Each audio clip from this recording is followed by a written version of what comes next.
Quand j'étais enfant, j'aimais le samedi. C'était le jour de toutes les aventures pour moi. Mais avant de faire quoi que ce soit d'autre, je commençais toujours cette journée par l'essentiel, regarder des dessins animés à la télévision. Un samedi matin, tandis que je parcourais les chaînes de télévision, j'ai découvert que le dessin animé que j'espérais regarder avait été remplacé par la diffusion d'une conférence générale de l'Église de Jésus-Christ des Saints des Derniers Jours. Les yeux rivés sur le téléviseur, je me lamentais de l'absence de mon dessin animé quand j'ai vu un homme en costume avec une cravate et des cheveux blancs assis dans un beau fauteuil. Remarquant quelque chose de différent en lui, j'ai demandé à mon grand frère, « Qui est-ce? » Il a répondu, « Il s'appelle David O'Mackey. C'est un prophète. » Je me rappelle avoir ressenti quelque chose et avoir su que c'était effectivement un prophète. Ensuite, ma passion pour les dessins animés a repris le dessus et j'ai changé de chaîne. Je n'ai jamais oublié ce que j'ai ressenti pendant cet instant de révélation inattendue. Quand il s'agit d'un prophète, il suffit parfois d'un instant pour savoir. La connaissance par la révélation de l'existence d'un prophète vivant sur la terre change tout. Cela fait perdre son intérêt à la question de savoir si le prophète parle en tant que tel ou si l'on est justifié de rejeter sélectivement ses conseils. Une telle connaissance révélée incite à faire confiance aux conseils du prophète vivant, même si nous ne les comprenons pas complètement. Après tout, le modèle choisi par notre Père céleste parfait et aimant est de révéler la vérité à ses enfants par l'intermédiaire d'un prophète, quelqu'un qui n'a jamais cherché à recevoir un tel appel sacré et qui n'a pas besoin de nous pour être conscient de ses imperfections. Un prophète est un homme que Dieu a personnellement préparé, appelé, corrigé, inspiré, réprimandé, sanctifié et soutenu. Pour cette raison, ses conseils ne nous mettent jamais en danger spirituel. Que nous le voulions ou non, nous avons tous été choisis dans la vie prémortelle pour naître dans ces derniers jours. Deux réalités sont associées à ces derniers jours. La première est que l'Église du Christ sera rétablie sur la terre.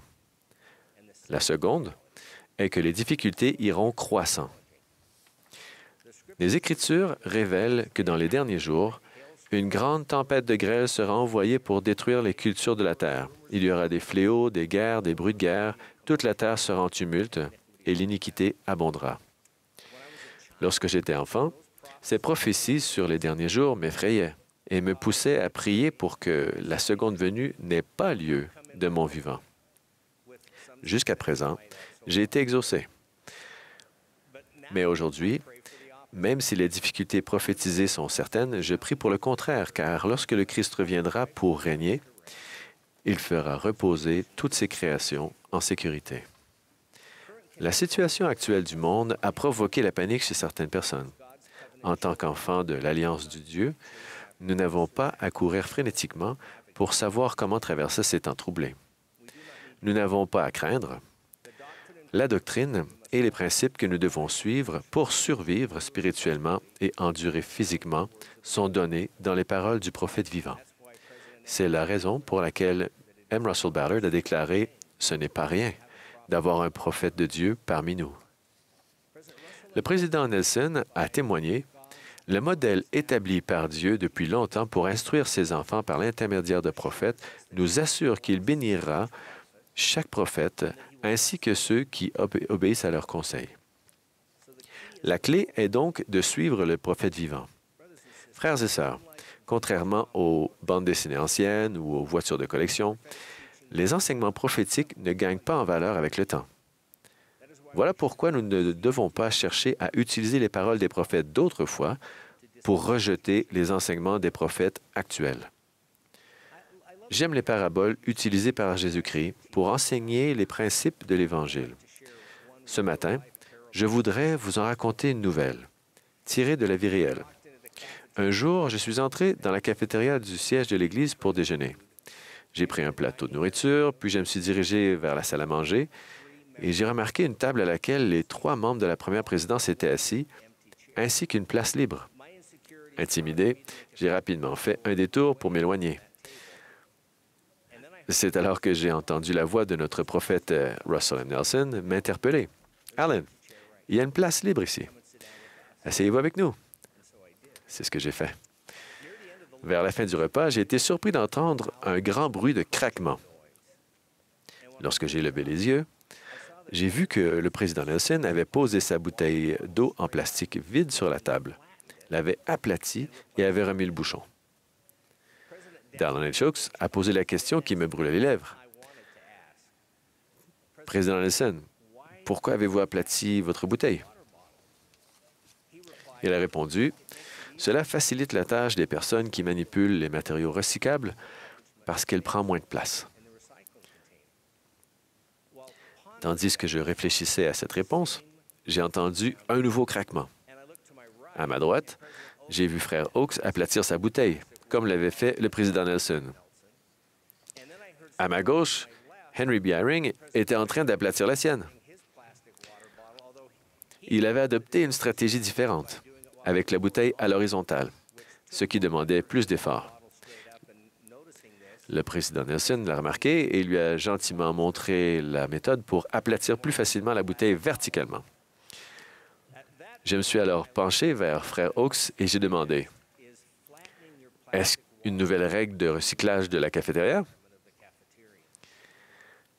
Il m'a répondu en souriant, « Eh bien, Alan, il faut suivre le prophète. » Je suis certain que le président Nelson n'était pas en train de promulguer une nouvelle doctrine sur le recyclage à la cafétéria.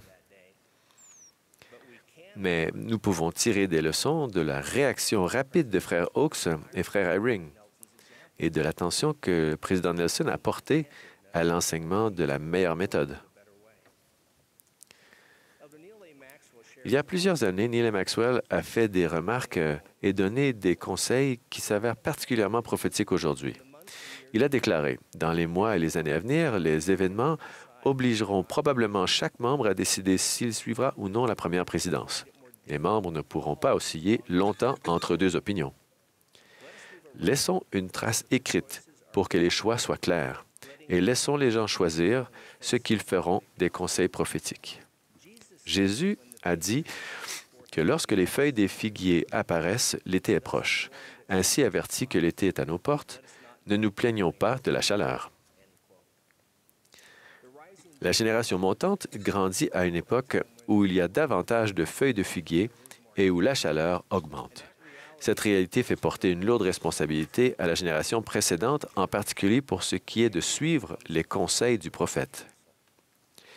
Lorsque les parents ignorent les conseils du prophète vivant, ils perdent non seulement la bénédiction promise, mais plus tragiquement encore, ils enseignent à leurs enfants que la parole d'un prophète est insignifiante ou que l'on peut sélectionner ses conseils comme sur un menu sans se soucier de la malnutrition spirituelle qui en résultera. Richard L. Evans a dit un jour que certains parents pensent à tort qu'ils peuvent se relâcher un peu dans leur conduite et leur observance, qu'ils peuvent être moins stricts sur les principes de base sans que cela ait d'effet sur leurs enfants ou sur l'avenir de ceux-ci. Mais si un parent se détourne un tant soit peu, il est fort probable que les enfants iront plus loin que lui. En tant que génération ayant la charge sacrée de préparer la génération montante à son rôle prophétisé dans les derniers jours, lequel doit être rempli à une époque où l'adversaire est au sommet de son influence, nous ne pouvons pas être une source de confusion quant à l'importance de suivre les conseils du prophète. C'est grâce à lui que la génération montante verra l'ennemi tandis qu'il est encore éloigné et pourra se préparer à son attaque. Nos écarts jugés minimes, nos négligences discrètes ou nos critiques chuchotées en réponse aux conseils prophétiques ne nous feront peut-être que frôler le bord du chemin des alliances. Mais ces actions, amplifiées par l'adversaire dans la vie de la génération montante, l'inciteront peut-être à le quitter complètement. C'est trop cher payé pour les générations. Vous pensez peut-être que vos efforts pour suivre les conseils du président Nelson ont été insuffisants. Dans ce cas, repentez-vous et recommencez à suivre les conseils du prophète choisi par Dieu.